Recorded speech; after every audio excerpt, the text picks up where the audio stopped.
ये जो नेता आपकी वोट से बनकर जाएंगे, कोई अपने स्वार्थ के लिए इस पार्टी में भाग जाएगा, कोई अपने स्वार्थ के लिए उस पार्टी में भाग जाएगा। हमारे लोगों ने मध्य प्रदेश में कांग्रेस को वोट दिया बीजेपी को हराने के लिए, और जिन कांग्रेस के लोगों को वोट दिया वो बीजेपी में शामिल हो गए।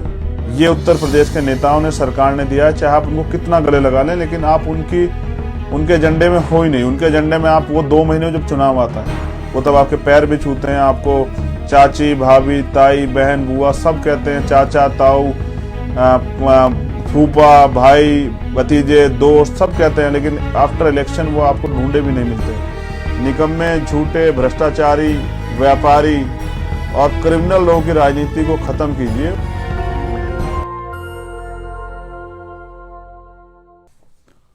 और आपसे निवेदन करूंगा कि इस घोषणा पत्र को आप गांव-गांव तक पहुंचाने का काम करेंगे। घोषणा पत्र पढ़ने के बाद मैं अपनी दिल की बात आपके सामने रखूंगा। तो हमारी पहला संकल्प है, ये एफिडेविट है जो हम कहेंगे, उसको करके दिखाएंगे कि सभी के लिए फ्री शिक्षा और सभी के लिए फ्री इलाज, सभी टेस्ट फ्री, चाहे प्रोफेशनल एजुकेशन हो, चाहे एकेडमिक एजुकेशन हो, चाहे टेक्निकल एजुकेशन हो। पैसे की कमी के कारण किसी नौजवान के सपने टूट ना जाएं, इसलिए सभी के लिए मुफ्त शिक्षा। और पैसे की कमी के कारण किसी का अपना उनसे दूर ना चला जाए, बेहतर इलाज ना मिलने के कारण, इसलिए सबके लिए फ्री इलाज और free test. Azad Samaj party की सरकार बनने पे ये दिया जाएगा। दूसरा, सभी प्रकार के कृषि ऋण जो है वो माफ किए जाएंगे। खाद और बीज सभी किसानों को फ्री दी जाएगी। कृषि में उपयोग होने वाले उपकरणों की खरीद पर 30% सब्सिडी। हर गांव-गांव, न्याय पंचायत में कृषि मंडियां बनेगी। सरकार बनने के 30 दिनों के भीतर यह राज्य छुट्टा पशु मुक्त होगा। पशु बाजार को बढ़ावा देकर, यानी एक बाजार से दूसरे बाजार या स्थान या एक राज्य से दूसरे राज्य तक ले जाने की कोई पाबंदी नहीं रहेगी। ये किसानों के लिए है, किसानों की बुनियादी समस्याओं को और उनकी आय दोगुनी करने के लिए। वैसी आय नहीं जैसे प्राइम मिनिस्टर ने फर्जी आय की बात की थी। आय की जगह उनका खर्चा दोगुना हो गया। मैं युवा होने के नाते युवाओं के दर्द को समझता हूं, और मैं आपसे एक युवा होने के नाते वादा करता हूं कि 20% युवाओं को, जो प्रदेश के हैं, उनको सरकारी नौकरी देने का काम हम लोग करेंगे। 80 लाख युवाओं को रोजगार के अवसर देंगे। समूह ग और घ की संविदा की कर्मियों की जो नियुक्तियां है, उन नियुक्तियों में आरक्षण और 5 साल बाद नियमितीकरण का प्रावधान लागू करेंगे। जो ग और घ की नियुक्तियां हैं, 5 साल में जो लोग लगेंगे उनको, 5 साल जो नौकरी करेंगे उनको परमानेंट किया जाएगा। और ये इसलिए हमने रखा क्योंकि 69 शिक्षक भर्ती के बच्चों का मामला हमने देखा, और उससे अलग भी पूरे देश में बेरोजगारी का आलम इन धनतंत्र वाली राजनेताओं को, पार्टियों को नहीं दिखाई देता कि बेरोजगार सुसाइड कर रहा है।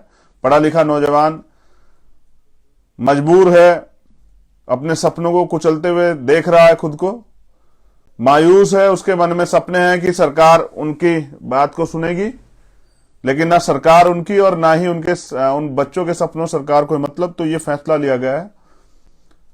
मैं ये इसलिए पढ़ के सुना रहा हूं कि आपको समझाने में आम आदमी को आसानी हो।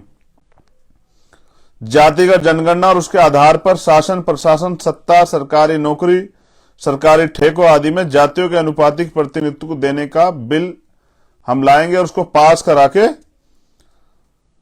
ये सब चीजें लागू करेंगे। निजी क्षेत्रों में दलित, पिछड़े, आदिवासी और अल्पसंख्यकों को युवा योजना के तहत 85% आरक्षण लागू करेंगे। दलितों, पिछड़ों और आदिवासियों के लिए प्रमोशन में आरक्षण के बिल लाएंगे और सभी बैकलॉग वैकेंसियां जल्द से जल्द भरी जाएंगी। और यही मेरी सबसे बड़ी लड़ाई है कि जिस तरह से प्रमोशन में रिजर्वेशन का ये खत्म किया गया और खून के आंसू रोए हमारे अधिकारी कर्मचारियों ने, और एससी जैसी पोस्ट पर बैठा हमारा अधिकारी जो है वो जेई बन गया, एसडीओ बन गया, इस तरह की जो है हालात बनी। तो मैं समझता हूं अब रोने से काम नहीं चलेगा, अपनी लड़ाई को मजबूत करना पड़ेगा। तो 85% बहुजन समाज के लोगों से मेरी मांग है कि अंधविश्वास पाखंडवाद पर आधारित कुछ भी हमने नहीं रखा है। हमारा एक ही संकल्प है, बहुजन हिताय बहुजन सुखाय। और SC ST OBC माइनॉरिटी करो विचार, कब तक सहोगे अत्याचार। एक योजना है हमारी बेटी योजना के तहत 18 से 25 वर्ष की जो महिलाएं हैं, चाहे वो दलित समाज की हो, पिछड़े समाज की, आदिवासी और चाहे वो अल्पसंख्यक वर्ग की बेटियां हो, उनको पढ़ने के लिए सालाना 18,000 रुपए दिए जाएंगे। एक योजना हमारी आएगी बहन योजना, उसके द्वारा 26 से लेकर 50 वर्ष की बहनों को सालाना 6 गैस सिलेंडर मुफ्त तथा 12,000 रुपए दिए जाएंगे। और जो इनसे ऊपर हैं, माँ जो है, उन माँ उनका नाम, उस योजना का नाम माँ ही है। उस योजना के तहत इन वर्ग की महिलाओं को सालाना 18,000 रुपए दिए जाएंगे।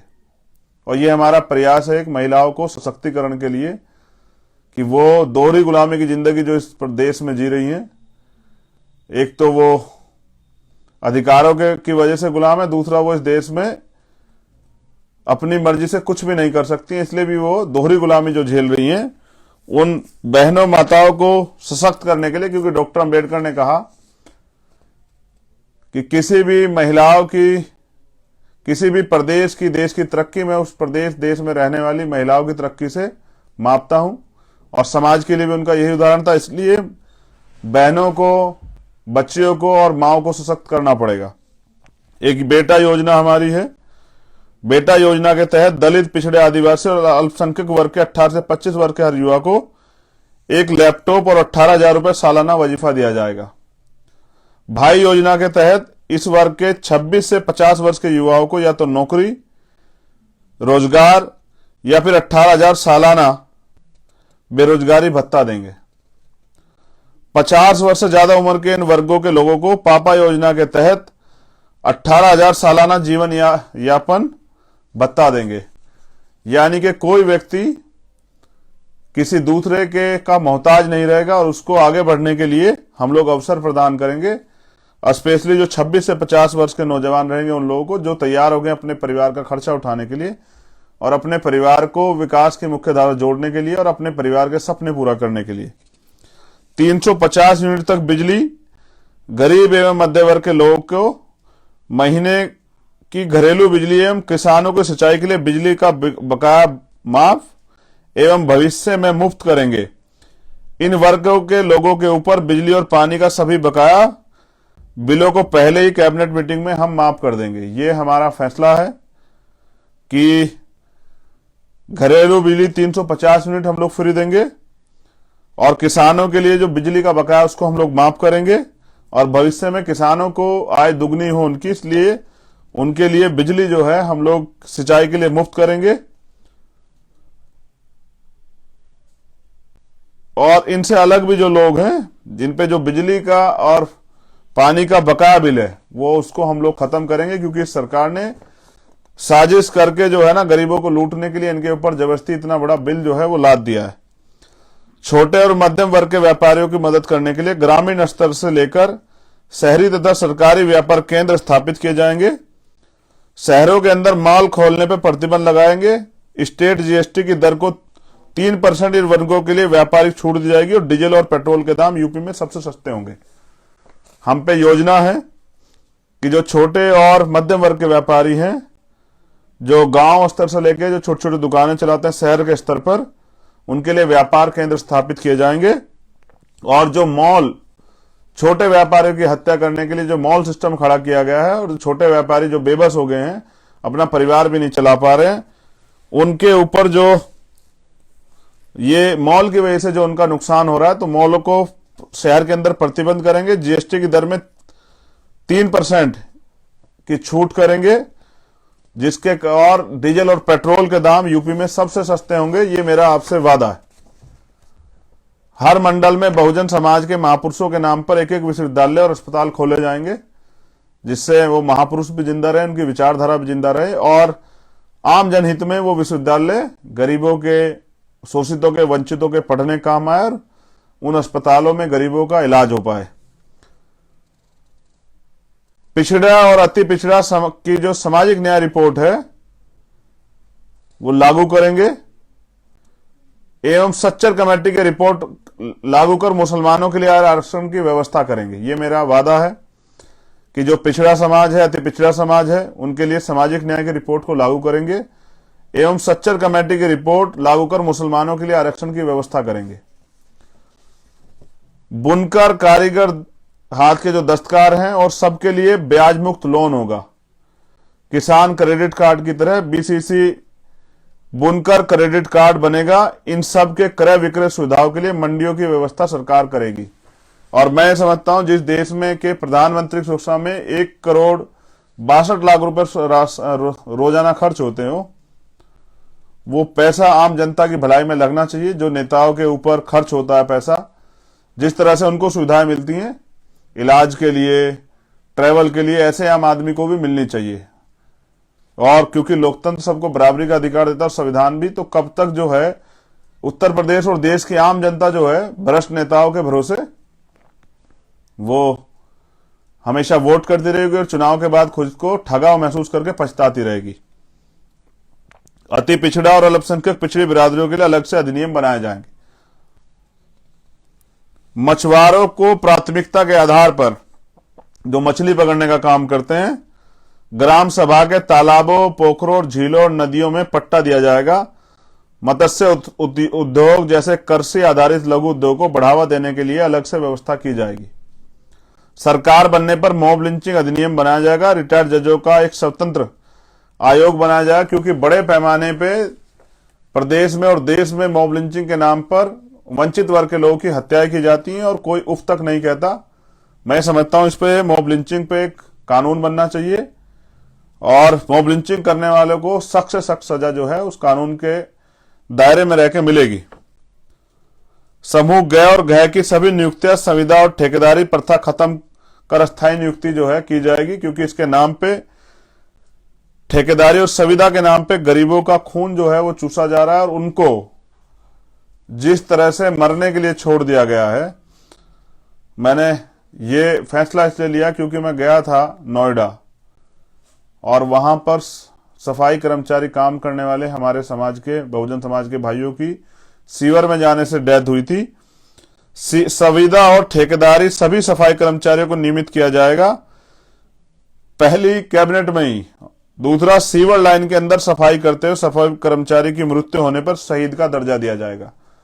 ये दर्द है मेरा, क्योंकि जैसे जवान होता है, जैसे किसान होता है, और वैसे ही इस देश की सफाई के लिए मेरा समाज जो बड़े पैमाने पे काम करता है उसकी जीवन सुरक्षा जरूर है। और वो अगर इस देश के अंदर की गंदगी साफ करने के लिए बलिदान देता है तो उसको शहीद का दर्जा मिलना चाहिए और वो शहीद वाली सुविधाएं भी सारी मिलनी चाहिए। लेकिन अगर हम रहेंगे तो मैं समझता हूं कि फिर बिना जो इक्विपमेंट्स हैं सुरक्षा के, उनके बगैर कोई भी काम जो है सफाई कर्मचारी वर्ग को नहीं मिलेगा, और वो भी नियमित नौकरी के तौर पे, ना कि ठेकेदारी और संविदा के तौर पे।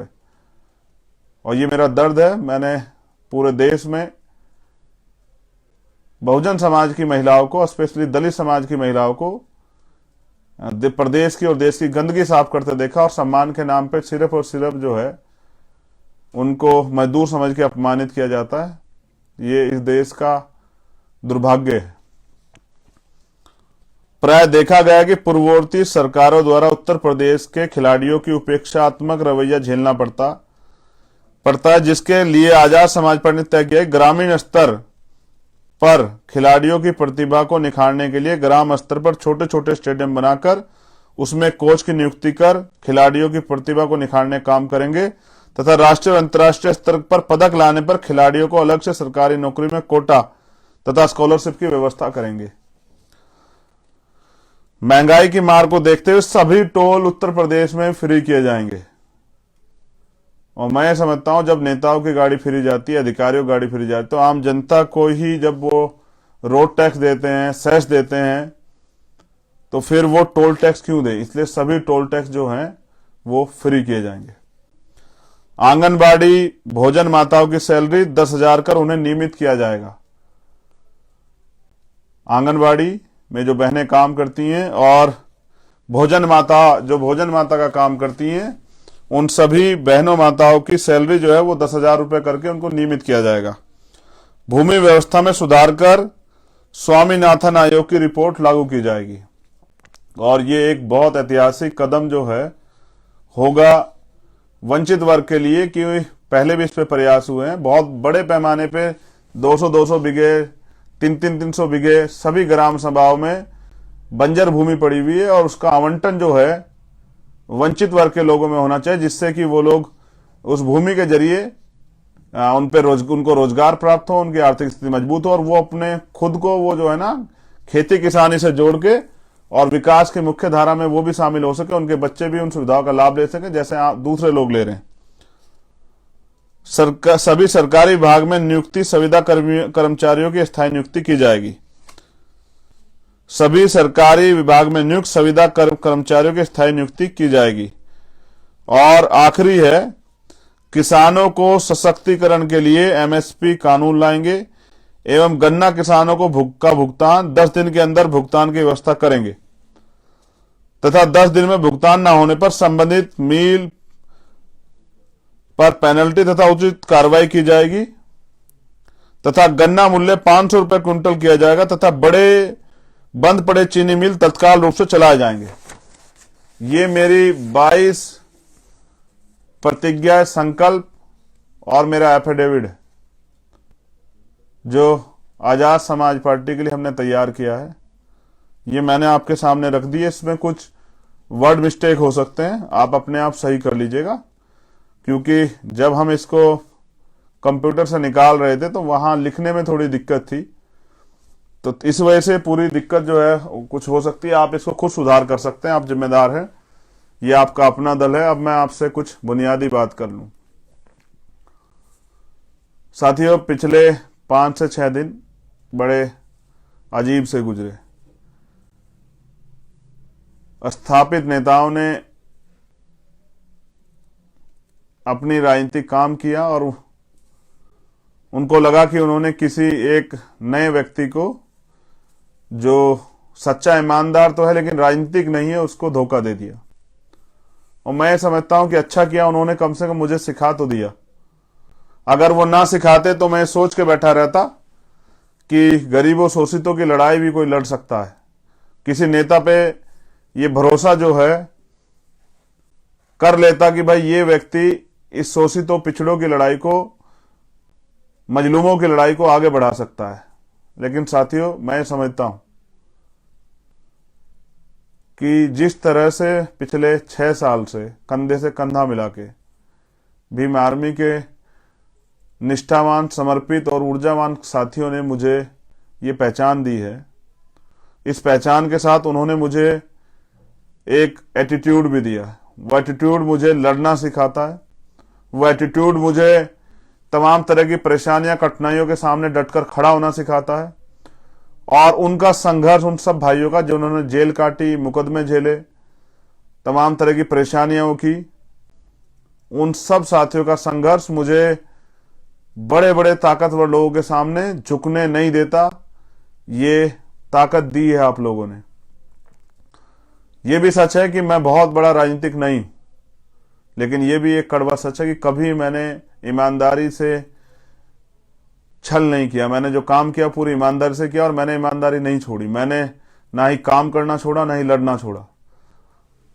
और जब मुझे ये एहसास हुआ कि दूसरों के कंधे पे हमेशा लाशें जाती है, अपनी लड़ाई स्वयं लड़नी पड़ती है, तो मैंने तय किया और भीम आर्मी की राष्ट्रीय कमेटी से बात की, आजाद समाज पार्टी की राष्ट्रीय कमेटी से बात की कि अब स्थापित दलों के भरोसे ना रह के अपनी मेहनत से, जो पिछले 6 साल में हमने मेहनत की है, परिवार को त्याग करके, अपने सुख चैन को त्याग करके जो जेलें काटी हैं, लाठियां खाई हैं, अब उनको भी अपने भाई को के हाथों को मजबूत करना पड़ेगा। उनको भी भीम आर्मी, आजाद समाज पार्टी को मजबूत करना पड़ेगा। उनको भी अपने वजूद को बनाना पड़ेगा, क्योंकि अगर 5 साल पिछले 5 साल से उत्तर प्रदेश में अगर कोई विपक्ष था तो वो भीम आर्मी थी।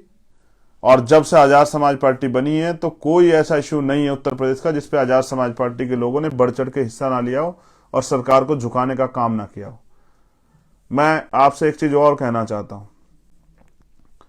ये नेता, राजनीतिक नेता जो हैं, ये चुनाव तक आपके बीच रहेंगे।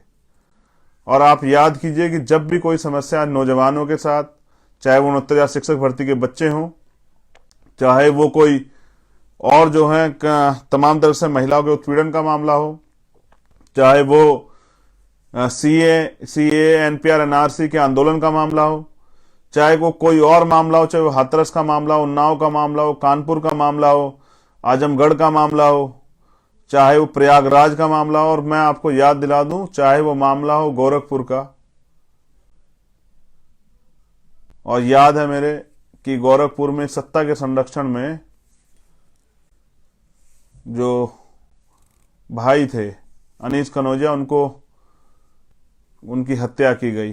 तो मैं जख्म भूला नहीं। मैंने रात को 2:30 बजे मेरी बहन को जो है हाथरस में जला दिया जाता है। आगरा में मेरे भाई को झूठा आरोप लगा पीट पीट कर मार दिया जाता है। उसके अलावा पूरे देश में जो जुल्म जाती होती है, उसके बराबर जुल्म जाती अकेले उत्तर प्रदेश में होती है। अब मैंने मेहनत की है, कभी मैंने आपको निराश नहीं किया, कभी मैंने किसी कार्यकर्ता का मनोबल नहीं घटने दिया। आज मैं अपने कार्यकर्ताओं से इस आत्मसम्मान की लड़ाई में सहयोग मांगना चाहता हूं। देखो, हम नौजवान लोग हैं, हम पहले भी लड़े थे और आगे भी लड़ेंगे, लेकिन अब लड़ाई हमारे वजूद की है, लड़ाई हमारे संघर्ष की है, लड़ाई स्वाभिमान सम्मान की, और लड़ाई है हिस्सेदारी की। और मैं आपसे अब रिजल्ट चाहता हूं। अगर आप ये मानते हैं कि हमने ईमानदार से काम किया है, और अगर आप ये मानते हैं कि इस लड़ाई को हम लोग आगे बढ़ा सकते हैं, तो अब ये आत्मसम्मान और अधिकारों की लड़ाई जो है ना, ये उत्तर प्रदेश में अपने रुख की तरफ चल पड़ी है। आज मुझे मेरे साथियों से 2 महीने के समय मेहनत की करके और अपने प्रत्याशियों को जिताने की अपील करने की जरूरत है।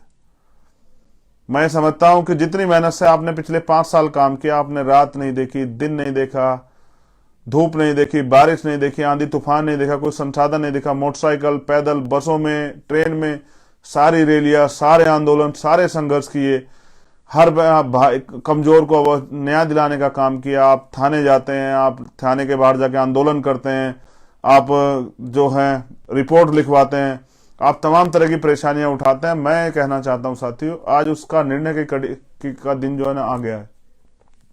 मैं लगातार टीवी चैनल के माध्यम से, जब तक वो दिखाएंगे, या भीम आर्मी के इस फेसबुक पेज के जरिए या इंस्टाग्राम के पेज के जरिए आप सबसे अपील करता रहूंगा। और मैं ये भी समझता हूं साथियों कि रुका जरूर हूं, लेकिन थका नहीं। और कैसे कह दूं कि थक गया हूं मैं? करोड़ों बहनों माओं का हौसला हूं मैं, उनकी उम्मीद हूं मैं। करोड़ों नौजवानों के आंख का तारा हूं मैं, उनका भाई हूं मैं।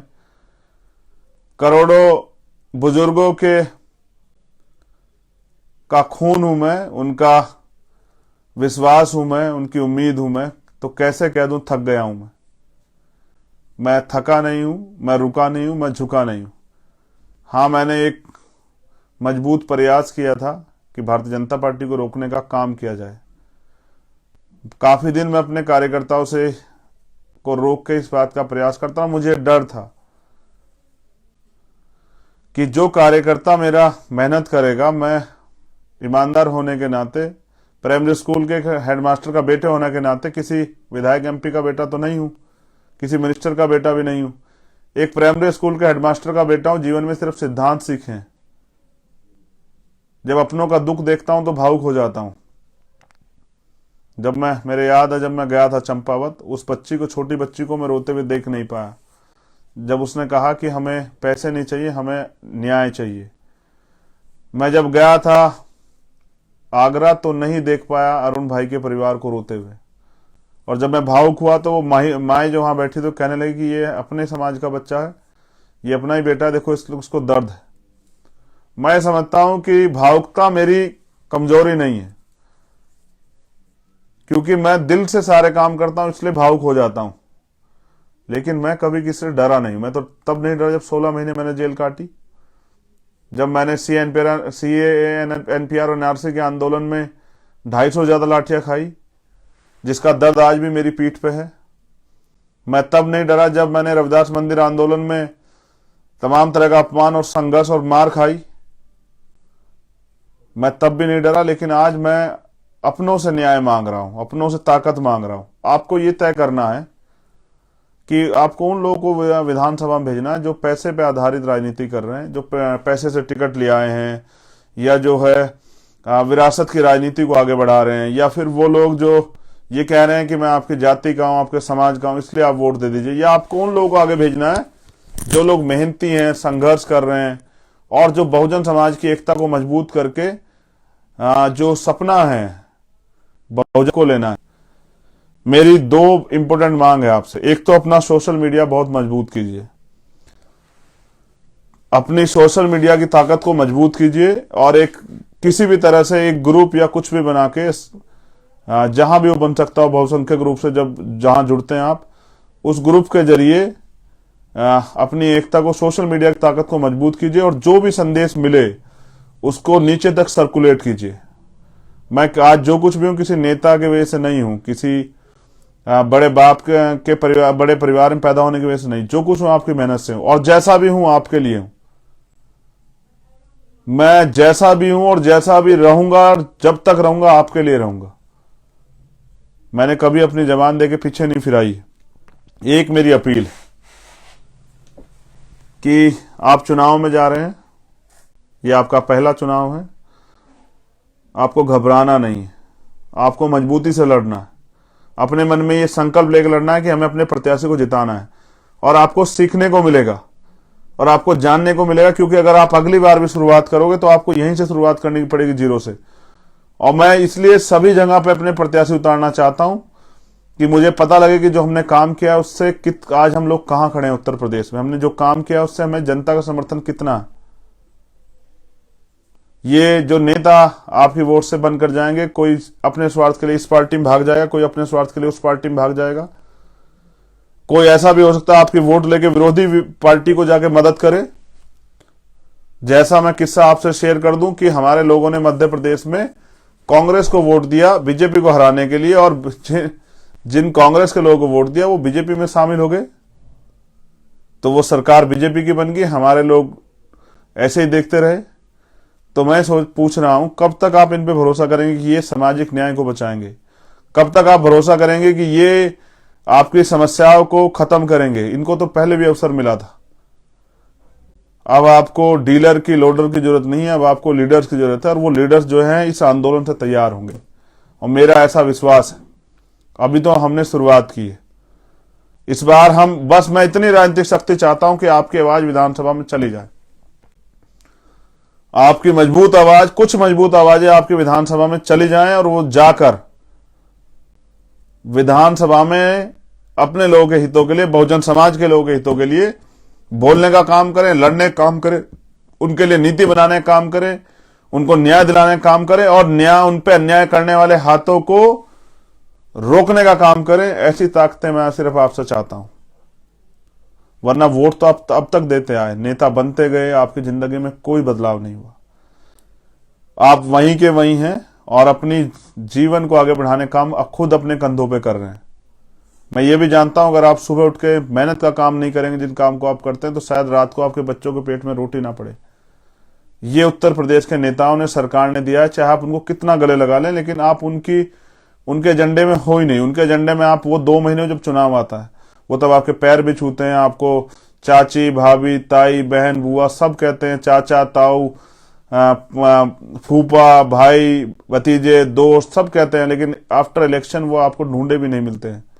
अगर कोई आपके बीच खड़ा है तो वो भीम आर्मी आजाद समाज पार्टी। एक अपील मेरे पढ़े लिखे अधिकारी, कर्मचारियों से, साथियों से भी है। ये आंदोलन, मान्यवर काशीराम साहब कहते थे कि अगर कोई सहारा देगा तो इशारा भी देगा। ये आंदोलन आपके सहयोग से चलेगा।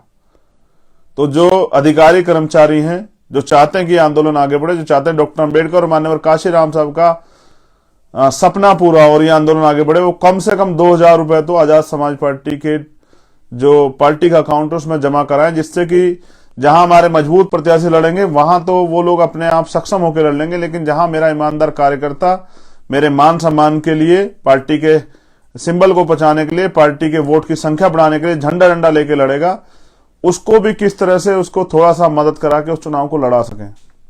पहले मान्यवर काशीराम साहब को बामसेब के लोग सहयोग किया करते थे, जिसके कारण जो है बहुत सारे गरीब तो मैं आपसे अपील कर रहा था कि जो सक्षम लोग हैं वो कम से कम 2,000 रुपए आजाद समाज पार्टी के अकाउंट में जरूर जमा कराएं, जिससे पूरे उत्तर प्रदेश में आजाद समाज पार्टी भीम आर्मी के लिए संघर्ष करने वाले नौजवानों को चुनाव लड़ने का अवसर मिले।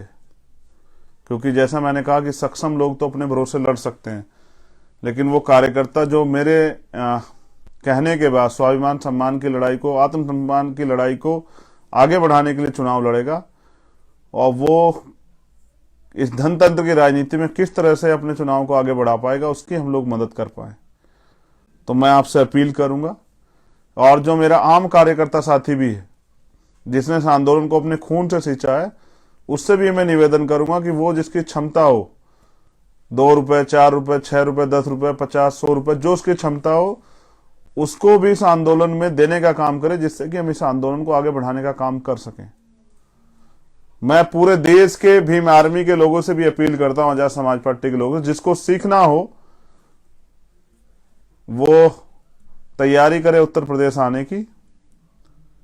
हम उत्तर प्रदेश में मजबूती से लड़ेंगे। आज भीम आर्मी के राष्ट्रीय अध्यक्ष जी का और आजाद समाज पार्टी की राष्ट्रीय कमेटी का संदेश भी है कि वो मैं गोरखपुर से चुनाव लड़ूं मुख्यमंत्री योगी आदित्यनाथ के खिलाफ।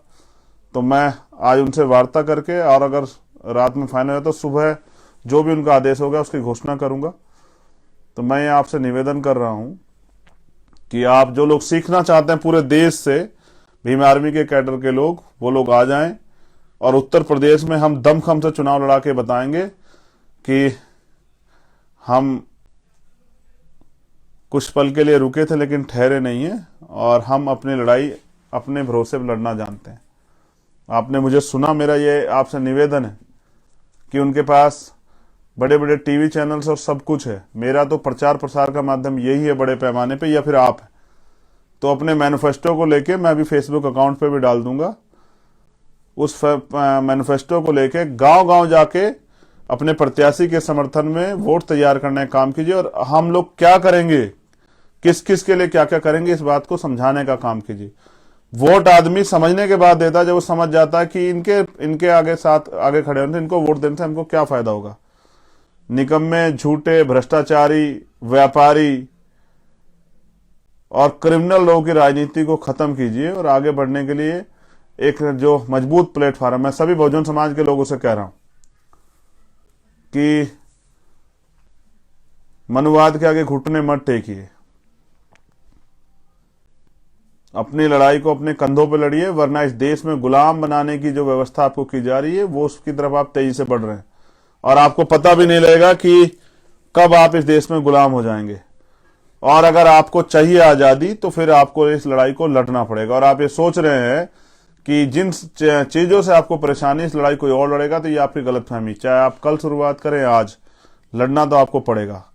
लेकिन मेरा विश्वास है कि जैसे कभी आपने मुझे हारने नहीं दिया, इस बार भी आप इस अपने भाई के मान सम्मान की रक्षा करेंगे और साबित करेंगे कि आजाद समाज पार्टी भीम आर्मी के कार्यकर्ता 1,000 लोगों के बराबर है। विरोधियों के 100 लोगों पे एक कार्यकर्ता हमारा भारी पड़ेगा। वो अपनी मेहनत के जरिए उत्तर प्रदेश में भी, उत्तराखंड में भी और पंजाब में भी, जहां जहां हम लोग जिन सीटों पर चुनाव लड़ेंगे, वहां वो दिखाएगा कि सबसे मेहनती, ईमानदार, संघर्षशील और समाज और आंदोलन के प्रति अगर समर्पित कार्यकर्ता नेता कहीं हैं तो वो भीम आर्मी और आजाद समाज पार्टी पे है। ये आपके वजूद की लड़ाई है, और यहां मैं लड़ूंगा और फील्ड में आप लड़ेंगे, और आपके साथ मैं भी लड़ूंगा कंधे से कंधा मिला के। मेरा आपसे निवेदन है कि सोशल मीडिया की ताकत को अपनी मजबूत कीजिए। जय भीम, जय भारत, नीला सलाम, और एक नए आंदोलन की शुरुआत, वो आंदोलन जो भीम आर्मी आजाद समाज पार्टी का भविष्य तय करेगा, और जो बताएगा कि अगर मान लो तो हार और ठान लो तो जीत। मैं एक नौजवान हूं, मैं नौजवानों को किसी के आगे झुकने के लिए मजबूर नहीं होना सिखाऊंगा। हमें बदलाव करने की क्षमता है और हम बदलाव के लिए लड़ेंगे। सरफरोशी की तमन्ना अब हमारे दिल में है और देखना है जोर कितना बाजुए कातिल में। और मैं समझता हूं कि हमने पहले भी किया और अब भी करके दिखाया। हमने जिला पंचायत में रिजल्ट दिया था और हम विधानसभा स्तर पर रिजल्ट देंगे। सामाजिक न्याय के थ्रू हम लोग टिकट वितरण करेंगे और जो जो भीम आर्मी के साथी लड़ रहे हैं चुनाव, उनको मेरी अभी से मंगल कामनाएं। प्रथम चरण के इतने प्रत्याशी, उनकी लिस्ट जो है कल डिक्लेयर की जाएगी। एक फर्जी लिस्ट जो है वो घूम रही है। कल प्रथम चरण के प्रत्याशियों की और द्वितीय चरण के प्रत्याशियों की जो टिकट है वो डिक्लेयर की जाएगी। उसके बाद लगातार आगे वाले चरणों की लिस्टें भी जो है ना डिक्लेयर की जाएगी और आप लोग भी निकलिए और साबित कीजिए और बताइए कि हमें कितना दम है। जय भीम, जय भारत, जय बहुजन समाज और सभी बहुजन महापुरुषों की जय। और बाबा साहब तेरा सपना अधूरा, भीम आर्मी आजाद समाज पार्टी करेगी पूरा। मान्यवर काशीराम साहब तेरा सपना अधूरा, भीम आर्मी आजाद समाज पार्टी करेगी पूरा। और मंडल साहब आपका सपना अधूरा और भीम आर्मी आजाद समाज पार्टी करेगी पूरा। और बहुजनों की सारा एकता का राज चलेगा, सारा बहुजन साथ चलेगा। इस नारे के साथ मैं आपसे अलविदा लेता हूं। नेशनल दस्तक की आपसे गुजारिश है कि अगर इसको बचाना चाहते हैं तो नेशनल दस्तक को सब्सक्राइब करने के लिए रेड कलर के सब्सक्राइब बटन को दबाएं, फिर बेल आइकन की घंटी दबाएं। नेशनल दस्तक को बचाने के लिए बहुत जरूरी है कि हर खबर को शेयर करें, लाइक करें, कमेंट जरूर करें।